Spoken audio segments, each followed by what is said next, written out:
السلام عليكم ورحمة الله وبركاته. يا صباح الفل والياسمين على حبايبنا اللي دايما منورين معانا، وحبايبنا الجداد أهلا وسهلا بيهم طبعا، لأنهم بيكبروا عيلتنا الصغيرة اللي بإذن الله هتكبر بوجودكم معانا أي حاجة.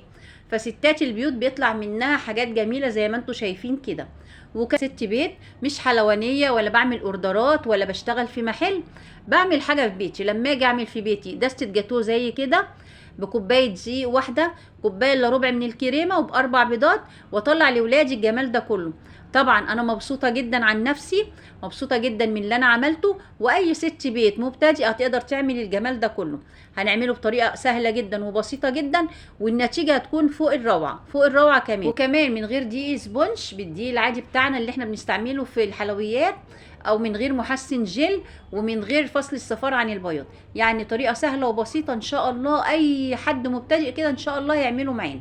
حتى لو الفينش النهائي بتاعنا ما طلعش على المستوى او ما طلعش مظبوط مفيش مشكله ابدا، اهم حاجه ان احنا معانا الطعم حكايه، طعم جميل جدا ان شاء الله هيعجب ولادكم جدا باذن الله.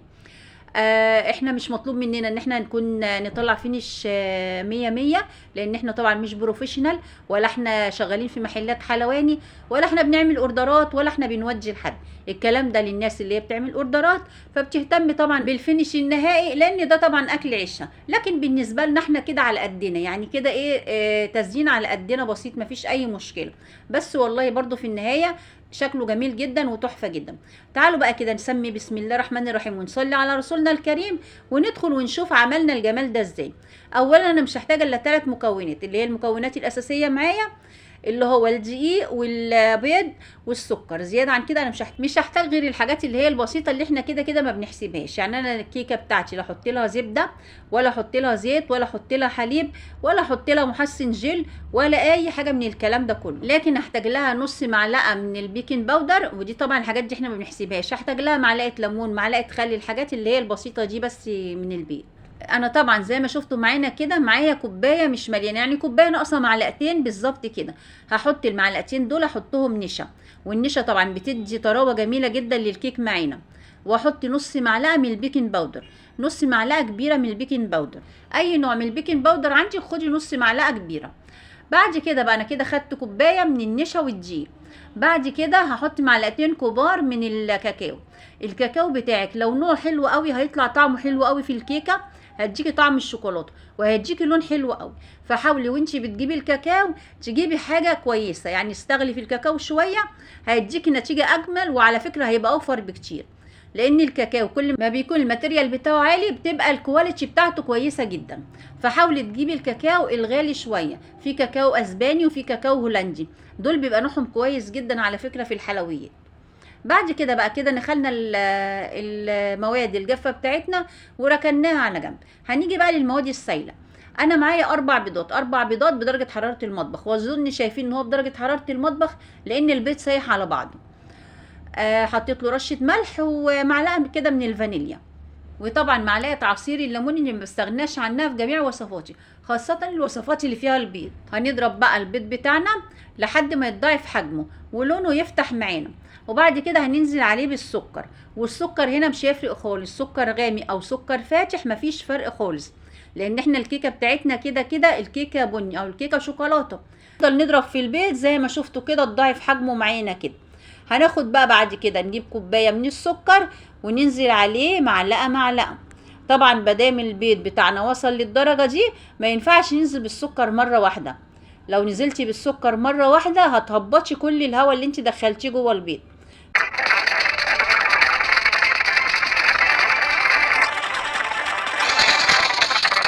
وانا بضرب السكر مع البيض حطيت معلقه من الخل.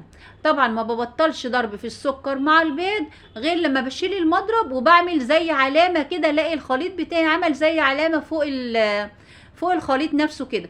ممكن تستمر ثواني كده، بس المهم ان هو يعمل علامه زي الخيوط كده، زي ما شفتوا معانا كده دلوقتي.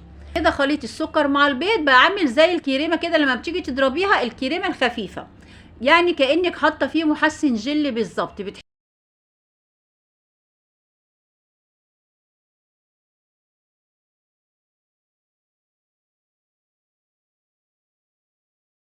كده خلاص ضربنا بقى الخليط بتاعنا زي ما انتوا شايفين الخليط بتاعنا جميل قد ايه. بحب بقى اجيب سباتشوله كده واروح مقلبه بقى الخليط بتاعي من تحت لفوق، عشان لو شويه دي زي ما انتوا شايفين كده ما اتضربوش ولا حاجه، فبقلبهم بقى في الخليط بتاع الكيك. هجيب بقى صاج او تجيبي بقى صينيه الموجود عندك. انا جبت صاج عندي مقاس 30 في 40، وطبعا لو اصغر من كده هيديك علو حلو جدا في الكيك. كل طبعا ما بتصغري في الصينيه او بتصغري في الصاج بيديك علو حلو طبعا في الكيك. وممكن كمان تعمليها في صينيه صغيره وتدخليها وتعمليها زي تورتايه كده.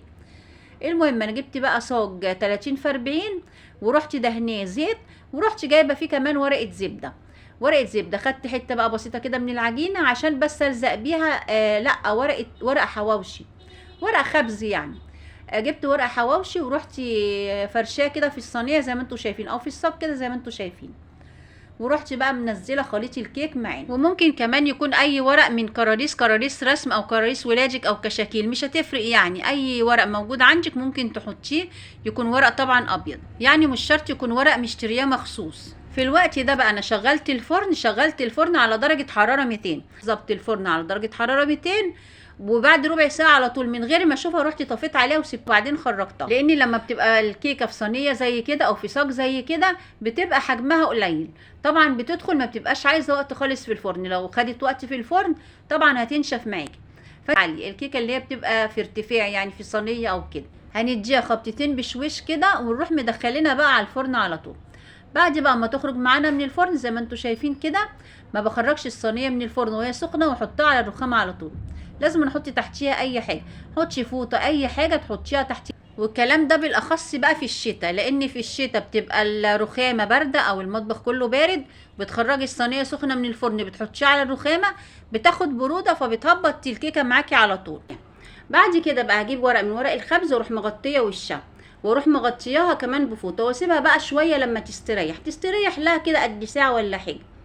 بعد كده هنشتغل فيها، وانا حطيت الورقه على وشها علشان لو القشره لزقت تلزق في الورقه ما تلزقش في الفوطه اللي انا هغطيها بيها. وكمان الورقه دي هتساعدني في قلب الكيكه، يعني هقلب الكيكه واشيلها بيها. بعد الكيكه بتاعتنا بقى ما استريحت شويه كده، شويه حلوين قد ساعه كده ولا حاجه، هناخدها بقى ونشوف هنعمل فيها ايه.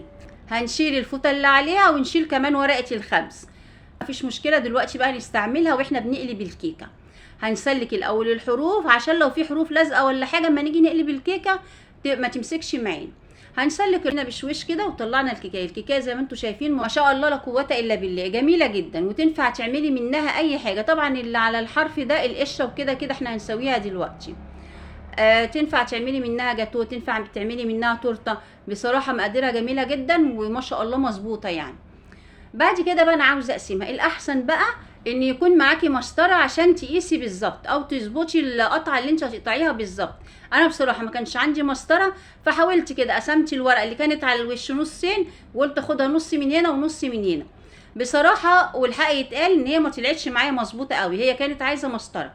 وده هيبان كمان في التقطيعه بتاعه قطع الجاتو، ان في قطعه تبقى كبيره وفي قطعه تبقى اصغر منها شويه. الاحسن ان احنا يكون معانا مسطره عشان نقيس ونطلع قطع جاتوه مظبوط. المهم بقى انا عملت بالحاجه الموجوده عندي، وزي ما قلت لكم ان الحاجه دي للبيت، يعني الحاجه دي لو هتتباع كان طبعا الواحد هيظبط فيها اكتر من كده، لكن الحاجه مادام لبيتك فما بتفرقش كتير بقى قطعه كبيره قطعه صغيره. بس انا عامله بسم الله ما شاء الله يعني لا قوه الا بالله، القطعه ما شاء الله محمله يعني. المهم خدتها وقلبتها زي ما قلت لكم، الورقه هقلب بيها الكيكه، قلبت بقى الكيكه على ظهرها كده او على وشها. وهنشيل بقى ورقه الخبز اللي كانت في ارضيه الكيك براحتي خالص، وبقول لكم على كل التفاصيل وبحكي كل حاجه بشويش جدا، نحاول ننجز فيها علشان ما يطولش وقت الفيديو على المشاهدين. لكن طبعا احنا بناخد وقت كبير جدا طبعا على ما بنصور الوصفه، وبناخد وقت كتير جدا على ما بنمنتجها، وبناخد وقت كتير جدا على ما بننزلها لكم. لكن طبعا الناس اللي بتشوف الوصفه نزلت في 5 دقايق وفي 10 دقايق بتفكر هو ده الوقت العادي اللي احنا صورنا فيه. ربنا طبعا ان شاء الله يدي كل واحد على قد تعبه ويوفق الجميع باذن الله. دلوقتي بقى هندخل على الكريمه بتاعتنا اللي احنا هنزين بيها الجاتو. انا جبت ربع كوبايه من السكر، والسكر او كوبايه فيها ميه بتلج، يعني المهم يكون الميه ساقعه جدا. بعد كده هنضرب السكر مع الميه لحد ما نحس ان السكر قرب يدوب في الميه او يكون داب معانا. هننزل عليهم بكوبايه الا ربع من الكريمه الخام، واحط مع الكريمه معلقتين من الكاكاو. والكاكاو بتاعنا طبعا زي ما قلنا لازم يكون الكواليتي بتاعه عالي. او لف بقى المضرب الاول كده شويه عشان الكريمه ما تطيرش معانا. وبعد بقى ما تندمج في الميه نشغل عليها المضرب زي ما انتم شايفين كده، وشايفين لونها الجميل. وطبعا ممكن اللون ده تتقليه او تخففيه براحتك خالص، يعني لو عايزه تخففيه هتخفي معلقه الكاكاو اللي انت حطيتيها، احنا حطينا معلقتين، حطي معلقه واحده. عايزه تقليه حطي 3 معالق على زي ما انت عايزه. زي ما انت شايفه الكريمه بتاعتنا متماسكه وزي الفل اهي قدامك، جميله جدا لحشو الجاتو او لحشو التورت. طبعا انا عامله كميه قليله على قدي، يعني انا عامله كوبايه الا ربع. طبعا زي ما انتم عارفين الخامات غاليه جدا واحنا بنجيب الحاجه بالعافيه، فانا عامله هي كوبايه الا ربع. ممكن طبعا لو عندك امكانيه انك تزودي الكريمه عن كده شويه وتعملي طبقات حلوه من الكريمه براحتك طبعا خالص، لكن انا عملت على قد الحاجه اللي موجوده عندي. وهي الكريمه دي للحشو، لكن لما اجي اعمل الروزيتات هقول لك هعمل كمان فيها ايه عشان تديني روزيتا جميله كده ومظبوطه. هجيب بقى ديسكات الاسبونش اللي معايا وهشيل الديسك واخد الديسك الاولاني اللي انا هحط عليه الكريمه، هسقيه بقى، هسقيه شربات من بتاع الحلويات. هجيب بقى طبقه من الكريمه واحطها عليه، وزي ما قلت لكم انا عامله كميه بسيطه على قد اللي عندي، يعني مش مكتره في الكريمه. عايزه تكتري الكريمه وتعملي طبقه احسن من اللي انا عاملاها هيبقى جميل جدا. طبعا اعملي طبقه كبيره كده تبقى باينه بين ديسكات الكيك، لكن انا عملت زي ما قلت لكم على قد الموجود عندي. وهنسويها بقى فوق الاسبونج، سويها باي حاجه موجوده عندك، بمعلقه، بالسكينه، بسباتيولا، باي حاجه موجوده عندك سوي طبقه الكريمه. بعد ما نسوي طبقه الكريمه انا جبت شويه كريسبي كده كانوا عندي ورحت حطيتهم فوق الكريمه، ادوا قرمشه حلوه كده في قلب قطعه الجاتو. ما عندكيش ممكن تحطي شويه صوص شوكولاته، ممكن تحطي شويه شوكولاته مبشوره، شويه شوكليت شيبس، شويه نوتيلا، اي حاجه موجوده عندك يعني ممكن تحشي بيها فوق الكريمه. مع الكريسبي دول لانه كانوا عندي، لو ما عنديش خلاص ما فيش مشكله. هنساوي بقى الطبق كويس كده زي ما انتم شايفين، وبعد كده احط لها شويه الكريسبي اللي قلت لكم عليه. وبعد بقى ما نحط الكريسبي نروح مسحين مسحه بالسباتشولا فوق الكريسبي علشان الطبقه الاخيره تبقى كريمه، علشان تلزق طبعا في الاسبونج بتاعنا التاني. ناخد الجاتو وندخله جوه التلاجة عشان يمسك نفسه شويه او الكريمه تشد معانا شويه. طبعا احنا كده خلصنا الديسك الاولاني بالكريمه بتاعته، هنجيب الديسك التاني من الاسبونج وطبعا هنسقيه زي ما اتفقنا، نسقيه الشربات بتاعنا او اي عصير زي ما قلت لك موجود عندك، ممكن تسقيه عصير او لو عندك شويه كاكاو بلبن برضو تمام. بعد بقى ما سقينا الاسبونج بتاعنا كده هنديله بقى طبقه الكريمه اللي فاضله معانا، هنديله طبقه الكريمه ونحاول نظبطها كده على قد ما نقدر، وبعد كده ندخلها التلاجة عشان تشد معانا، علشان الكريمه برضو تشد شويه ونعرف نقطع الجاتو بتاعنا. وكمان هنزينه بطريقه سهله جدا وبسيطه جدا، هنشوف دلوقتي ان شاء الله لما نخرجه من التلاجة هنزينه ازاي. او ممكن بالمنشار اللي معاكي برضو تزغزغيها كده، او ممكن بظهر معلقه من بتوع الشاي تنزلي عليها زجزجه برضو بنفس الطريقه كده، هتلاقيها مدياكي شكل جميل كده زي الجاتو اللي بتجيبيه جاهز من بره بالظبط. بعد كده بقى ناخدها نحطها طبعا بقى في التلاجة، حطيها بقى في التلاجة قد ساعه او حطيها في الفريزر. المهم الكريمه تشد معانا كويس جدا علشان لما نيجي نقطعها تبقى الكريمه متماسكه ونعرف نقطعها كويس والكريمه ما تخرجش منها. يلا بينا بقى على التلاجة قد ساعتين 3 كده، وبعد كده بقى نخرجها. بعد بقى ما خرجناها طبعا هي كده بقت متماسكه وتمام قوي. هنمسك بقى الحروف بتاعتها الزياده هنظبطها، هنظبط الحروف اللي هي الزياده فيها بس، مش هنحاول نجور عليها قوي، هنظبط الحروف اللي بره كده. بعد ما هنظبط الحروف اللي بره كده هنقطع بقى الجاتو بتاعنا. وزي ما قلت لكم يا ريت يكون معانا مسطره، يكون معانا مسطره عشان نقطع الحاجه متساويه بالظبط، لان زي ما قلت لكم ان انا قطعت بقى حتت كبيره وحتت صغيره، لكن طبعا لو بالمسطره هنطلع القطع الجاتو كلها متساويه، يعني لا حته كبيره ولا حته صغيره، هنطلعها كلها مقاس واحد. المفروض بقى انا كنت خدتها من النص كده ورحت قسميها، بس انا حسيت ان هي هتبقى يعني قليله شويه، فانا رحت واخده جنبي كده هون بمقدار قطعه الجاتو، هنشوف دلوقتي معانا مع بعضين. وخدت الحرف اللي بره ورحت مقطعاه 3 قطع لوحده. فهي دي المشكله اللي حصلت معايا، لكن طبعا لو كان معايا مسطره كنت هقيس بالظبط وكانت هتطلع القطع مظبوطه جدا معانا. دلوقتي بقى هنشوف هنقطعها ازاي وايه اللي هيحصل معايا بالظبط. انا جيت اقطعها قلت لو قطعتها نصين كده هتطلع القطعه صغيره، فرحت جايه مديه مقدار قطعه، وبعد كده خدت الحرف زي ما انتم شايفين كده، ده هقطعه 3 قطع للجاتو، وبعد كده القطع الكبيره دي اقطعها قطعه قطعه. هنشوف مع بعض بالظبط دلوقتي. اهو بصوا قسمتها خليتها 3 قطع اهون، دي الحته اللي كانت في الجنب.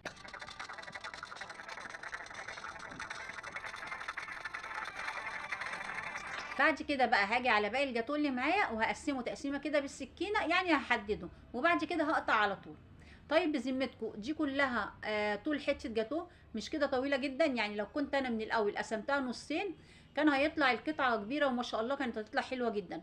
بس طبعا زي ما بقول لكم عشان معيش مسطره، فانا طبعا يعني الشكل خني يعني، فحسيت ان هي تطلع صغيره معايا. لكن لو كنت قسمتها فعلا بالنص كده على طول كان هتطلع على قطعتين، كانت هتبقى جميله جدا. زي ما انتم شايفين القطعه ما شاء الله كبيره قد ايه. هي الحته دي جريت، انا مش عارفه جريت ليه كده. القطعه ما شاء الله طولها يعني ما شاء الله فيها يجي 15 سم ولا 12 سم.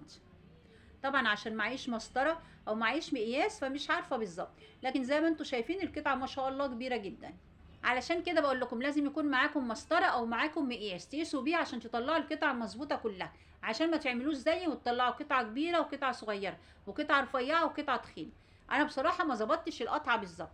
زي ما انتم شايفين الجاتوه بتاعنا بجد تحفه وطعمه خيال، والله طعمه جميل جدا. لو جربتوه ان شاء الله يعجبكم جدا جدا جدا. بعد بقى ما نخلص نشيله نحطه في التلاجة شويه لحد الكريمه برده ما تشد زي ما انتم عارفين، لان الجو حر وطبعا الكريمه بتسيح على طول. وعلى هو بقى ما يستريح في التلاجة شويه نكون احنا اتفرجنا على اشكال الجاتوه بتاعتنا الجميله.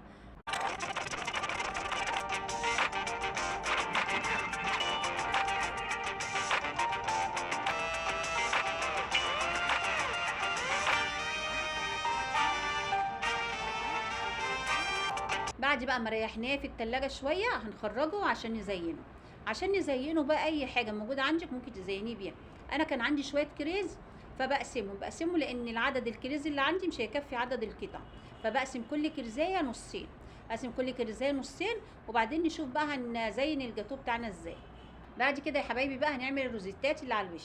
الروزيتات زي ما قلت لكم فضلوا معلقتين كريمه، معلقتين كريمه اديت لهم رشه بسيطه كمان من الكريمه تاني ورشه من الكاكاو، وده كده تقل الكريمه معايا او تقل معلقتين الكريمه اللي معايا هيديني روزيتات مظبوطه زي ما انتم شايفين كده. وده اللي كنت عايزه اقوله لكم على الروزيتا. الروزيتا بنتقل لها الكريمه بتاعتها شويه عشان تطلع معانا مظبوطه غير الكريمه بتاعت الحشو. زي ما انتم شايفين الروزيتا طالعه معانا شكلها جميل ازاي. هنعمل بقى روزيتات ورده كده وهنعمل دول كمثرى زي ما انتم شايفين كده رسمه الكمثرى، يعني هدي كل قطعه من الجاتوه شكل مختلف عن التاني. وممكن طبعا تعمليهم كلهم شكل واحد على حسب ذوقك، يعني اللي انت عايزاه اعمليه بقى براحتك. انا هديهم زي ما قلت لكم كده كل واحده شكل غير التانيه. وطبعا كل الكريمه اللي معايا هحاول اعمل بيها روزيتات على الجاتوه، يعني مش هخلي ولا نقطه كريمه تفضل معايا لحد اخر حته كريمه معايا هحطها برده على الجاتوه بتاعنا زي ما انتم شايفين كده. الكريمه اللي باقيه بعمل بها روزيتات من الجنب بقى ومن النص، يعني زي ما انت عايزه براحتك خالص. بس اهم حاجه ان انا ما فيتش معايا كريمه، يعني اخر حته في الكيس معايا هحطها برده على الجاتوه زي ما انتم شايفين معانا كده بالظبط.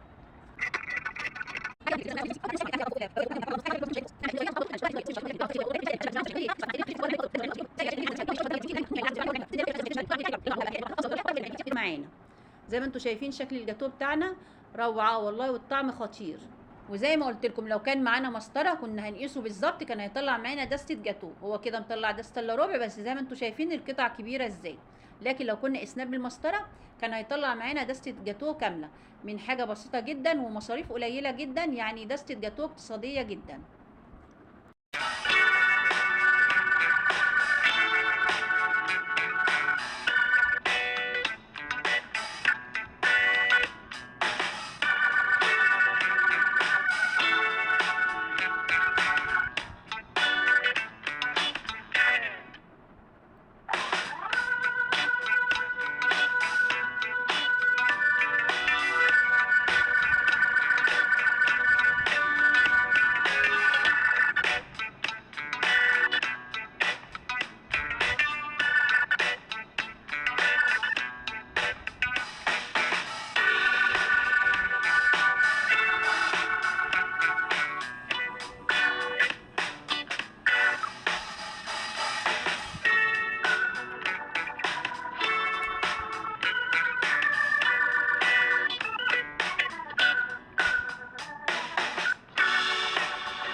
زي ما انتوا شايفين كده الجاتوه معانا تحفه تحفه بجد والله، وطعمه بجد هيعجبكم جدا ان شاء الله.